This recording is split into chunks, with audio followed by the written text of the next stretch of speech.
क्या आप जानते हैं कि हमारे शरीर को रोगों से लड़ने की शक्ति कहाँ से मिलती है? किस तरह हमारा शरीर इन्फेक्शन से लड़ता है? आखिर कौन इसे शक्ति प्रदान करता है? इसका जवाब है इम्यूनिटी, जिसे रोगों से लड़ने की ताकत भी कहते हैं। ये इम्यूनिटी ही होती है जो हर तरह के संक्रमण से लड़ती है। और आखिर इम्यूनिटी होती क्यों है और ये किस तरह से काम करती है? आप ये देखिए कि जब हम लीवर की बात करते हैं तो आपके दिमाग में लीवर की तस्वीर आपको नजर आती है। उसकी अंदर ही अंदर एक इमेज चलती रहती है। ऐसे ही जिन अंगों या जगहों के बारे में आप जानते हैं तो उनकी तस्वीर आप अपने दिमाग में देख पाते हैं। एक्सरसाइज करने से इम्यूनिटी बूस्ट होती है, खाना पीने से इम्यूनिटी मजबूत होती है। पर आखिर आप इम्यूनिटी को किस तरह से देखते हैं या उसकी कैसी तस्वीर आपके दिमाग में बनती है? दिमाग में एक अच्छी तस्वीर तभी बनती है जब हम उसके बारे में जानते हैं। इम्यून सिस्टम क्या है? इम्यून सिस्टम ऐसे जीवों का जमावड़ा है जो क्रिया करते हैं। इसे आप एक सेना के रूप में भी देख सकते हैं। जिस तरह देश को दुश्मनों से बचाने के लिए एक सेना होती है, उसी प्रकार हमारा शरीर भी एक देश की भांति ही है। और इस देश की इम्यून सिस्टम आर्मी हर पल तैनात इन अदृश्य आतंकवादी बैक्टीरिया आदि से लड़ता रहता है। इम्यून की इंटेलिजेंस इतनी जबरदस्त होती है कि ये विषाणु से लेकर परजीवी कीड़े जैसे अलग अलग प्रकार के एजेंट की पहचान करने में सक्षम होते हैं।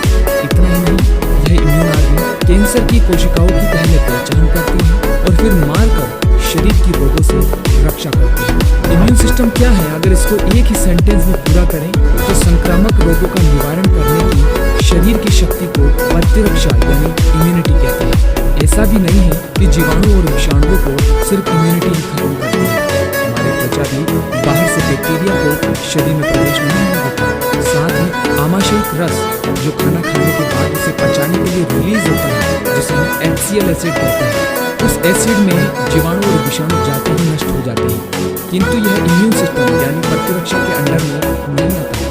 ये तो शरीर की रक्षा के प्राकृतिक साधन है। जीवाणु जो हमारे शरीर में सांस द्वारा प्रविष्ट होते हैं और खून में पहुंच जाते हैं। खून में पहुंचने पर उनके शरीर को हमारा खून गला देता है। जीवाणु के घुलते ही उनकी बॉडी से प्रोटीन उत्पन्न होते हैं और उन्हें नष्ट करने की शक्ति हमारे खून में नहीं होती है। ऐसा खून में मौजूद एक रासायनिक वस्तु के कारण होता है जो बैक्टीरियोलाइसिन कहलाती है।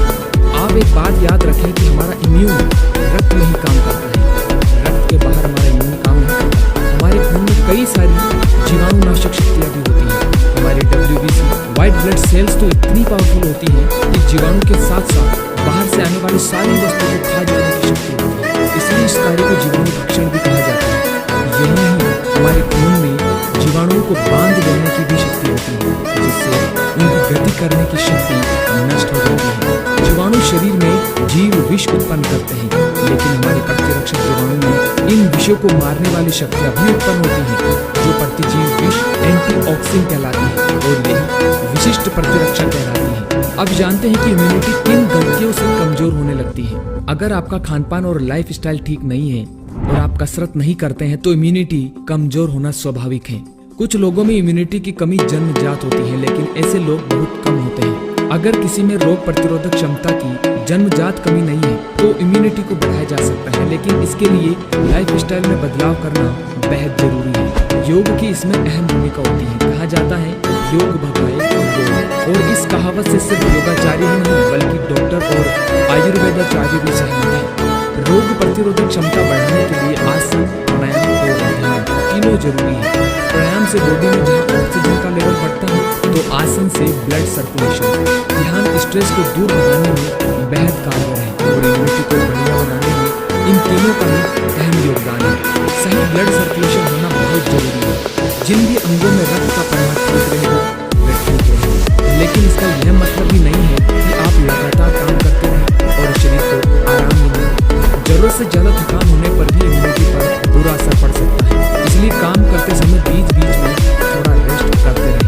भोजन के बाद भी तुरंत काम में नहीं जुट जाना चाहिए, क्योंकि इससे हमारे शरीर के अंग खाना पचाने की बजाय दूसरी गतिविधियों में जुट जाते हैं। भोजन करने के बाद कम से कम 5 मिनट रुककर ही काम शुरू करना चाहिए। रोग प्रतिरोधक क्षमता को मजबूत बनाए रखने में नींद का अहम योगदान होता है और सभी लोगों को रोज कम से कम 6 से 7 घंटे की नींद जरूर लेनी चाहिए।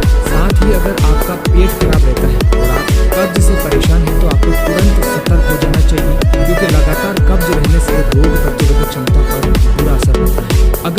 ठीक से पचता है तो कब्ज की संभावना नहीं रहती। इसलिए रात में देर से खाने से बचना चाहिए और अगर देर से खाते भी हैं तो हल्का खाना खाएं और ग्रीन वेजिटेबल सूप पिएं ताकि पाचन तंत्र पर कम से कम जोर पड़े। आयुर्वेद के नजरिए से देखें तो ग्रीष्म और वर्षा ऋतु में इम्यूनिटी का स्तर सबसे कम होता है, जबकि इससे उलट हेमंत और शिशिर यानी सर्दियों की शुरुआत और अंत में हमारी रोग प्रतिरोधक क्षमता सबसे बढ़िया रहती है। बसंत और शरद में इम्यूनिटी मध्यम स्तर पर रहती है। इसके साथ अपनी प्रकृति के अनुसार यानी वात पित्त और कफ को ध्यान में रखते हुए सही खान-पान भी अहम है। दोस्तों, हर 2 महीने में हमारे वातावरण में बदलाव होता है और इसका सीधा असर हमारे शरीर पर पड़ता है। बदलते मौसम में जिनकी इम्यूनिटी रोग प्रतिरोधक क्षमता अगर कमजोर है तो उन्हें सर्दी, खांसी, बुखार जैसे वायरल इन्फेक्शन भी हर बार ही होते रहते हैं। बार बार होने वाले वायरल इन्फेक्शन और चमड़ी से जुड़े रोग, एक्जिमा, सोराइसिस, दांत का होना हमारी कमजोर इम्यूनिटी को दर्शाता है। अगर आपको भी ये प्रॉब्लम्स हैं तो सावधान हो जाइए और वीडियो में बताई बातों को फॉलो करना शुरू कीजिए। इम्यूनिटी को बढ़ाने के लिए आप आयुष मंत्रालय द्वारा बताई गई